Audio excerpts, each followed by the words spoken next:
Terus saya pulang, saya cari-cari anak istri saya. Tangis pilu Kodi, syok istri dan anak jadi korban ledakan rumah polisi di Mojokerto. Korban ibu dan anak 3 tahun yang tewas ledakan rumah polisi di Mojokerto dimakamkan dalam satu liang lahat hari ini juga, Senin, tanggal 13 Januari tahun 2025.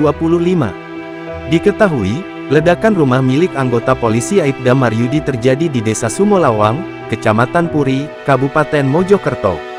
Adapun ledakan itu mengakibatkan 2 orang tewas yakni, Luluk Sudarwati 41 bersama anaknya M.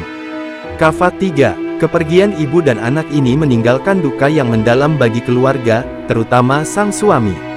Suami korban, Kodi mengatakan, saat kejadian dirinya bekerja di sawah yang tidak jauh dari rumahnya, sekitar pukul 8 waktu Indonesia Barat.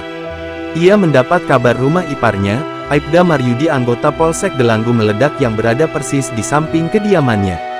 Saya pas di sawah sekitar jam 8-9, dapat kabar rumahnya Mas Yudi meledak, jelasnya, Senin, tanggal 13 Januari tahun 2025.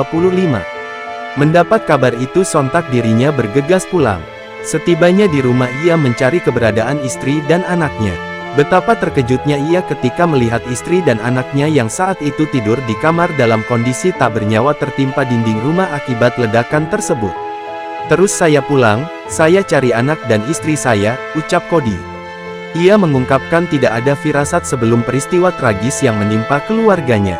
Dari pihak keluarga menyerahkan sepenuhnya penyelidikan ledakan rumah polisi, yang masih saudaranya tersebut.